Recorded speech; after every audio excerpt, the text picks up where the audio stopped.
The Byzantine Empire was a mighty civilization that carried on the Eastern Roman Empire during late antiquity and the Middle Ages. Its origins date back to 3030 AD, when the Roman Emperor Constantine I moved the empire's capital from Rome to the ancient Greek colony of Byzantium. The newly created imperial capital of the Roman world was named Constantinople, which means the city of Constantine. The combo of Roman imperialism and strategic location would impact Constantinople's role as a bridge between Europe and Asia. The city was a commercial, cultural, and diplomatic hub of the Christian world for over 10 centuries. While the western half of the Roman Empire collapsed and fell in 476 of the Common Era, the eastern half survived for another 1,000 years, spawning a wealthy tradition of art, literature, and learning. The Byzantine Empire was heavily influenced by the Hellenistic culture established by the conquest of Alexander the Great. Constantine had firmly planted Christianity as Rome's official religion. The citizens of Constantinople and the remainder of the Eastern Roman Empire strongly identified themselves as Roman and Christian, even though the dominant language was Greek rather than Latin. Most people wore Greek-style clothing, including the emperors and empresses with their gorgeous purple-dyed silk clothes. Constantinople was one of antiquity's most outstanding places. The city was purposefully built to rival Rome, with its splendid palaces, domes, and towers. There was a wide chain running through the city's harbor entrance to prevent the passing of hostile ships. The construction of the massive Theodosian walls ensured resistance against the best siege weapons of that time. Constantinople surely became the world's richest, most lavish, and important Christian city. The Byzantines were Eastern Orthodox Christians, a religion still adopted by some peoples today. The head of the Eastern Orthodox Church is called the Patriarch of Constantinople. Men holding the office of bishops also lived in the empire's major cities. Although the Eastern Orthodox and Roman Catholic Christians followed the same God and religious teachings, they disagreed with each other, even to the point of waging some battles over religious differences. The Byzantine rule followed the patterns established in Imperial Rome. The emperor governed as an absolute monarch and was expected to be a wise and righteous ruler. More importantly, an emperor had to be militarily successful, as the army continued to be the empire's most powerful institution. In contrast to Rome, the Senate in Constantinople was staffed by men who had risen through the military ranks. The elite senators formed a small group whom the emperor was to confer with on issues of state importance. The Byzantine emperor was never entirely safe. Contrary to the Western barbarian kingdoms, where the throne was handed down from father to son, there was never a clear line of succession in the East. This was called the Purple Disease, because anybody with power could take the throne in the Byzantine Empire. Plots to overthrow the emperor and much political intrigue always took place in Constantinople, even among family members and relatives. Under Emperor Justinian I, who reigned until 565 AD, the Byzantine Empire spread to its largest geographical area, covering the Balkans, Egypt, Anatolia, and the Levant region, and as far south as Italy and the southern Iberian Peninsula.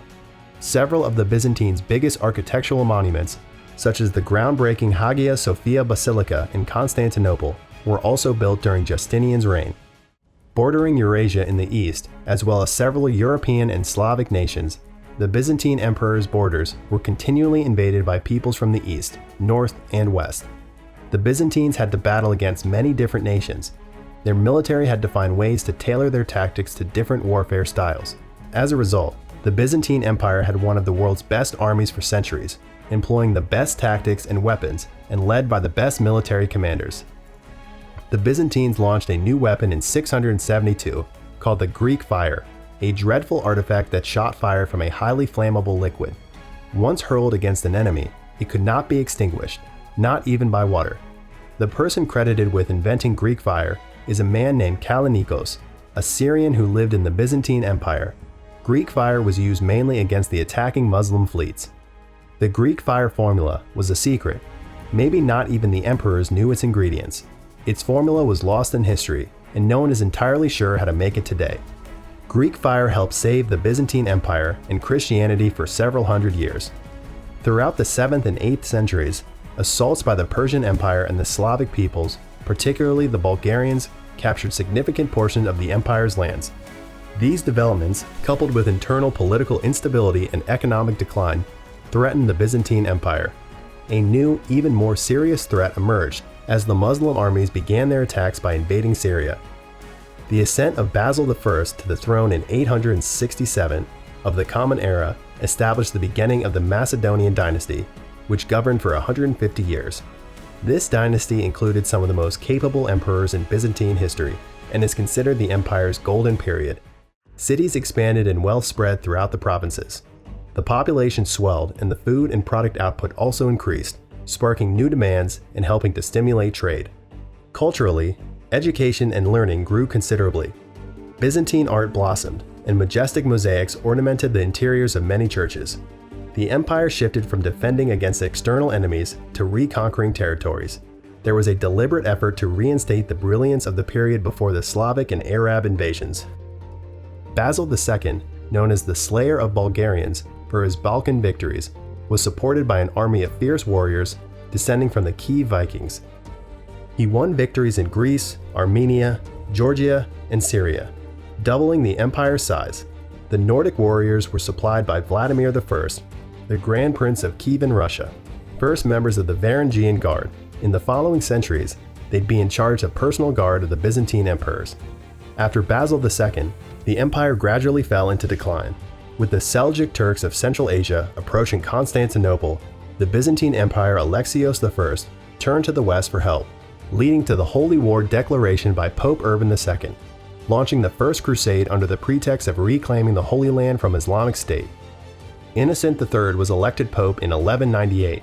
Under his influence, the Fourth Crusade was initiated.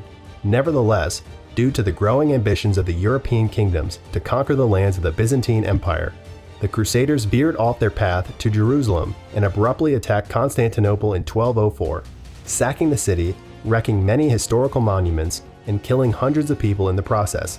That was the first conquest of the imperial capital by an invading army since its establishment in 330 of the Common Era. During Emperor Michael VIII's rule in 1261, the economy of the once mighty Byzantine Empire was blighted and never recovered its former height. In 1369, Emperor John V unsuccessfully tried to seek financial help from the West to meet the growing Turkish threat, but was imprisoned as an insolvent debtor in Venice.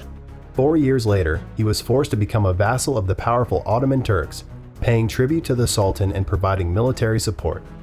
The Byzantine Empire earned temporary relief from the Ottoman oppression, but the rise of Murad II as Sultan in 1421 heralded the end of the truce. Murad revoked every privilege given to the Byzantines and he besieged Constantinople. His successor, Mehmed II, brought this process to a close when he launched his final assault on the city on May 29, 1453.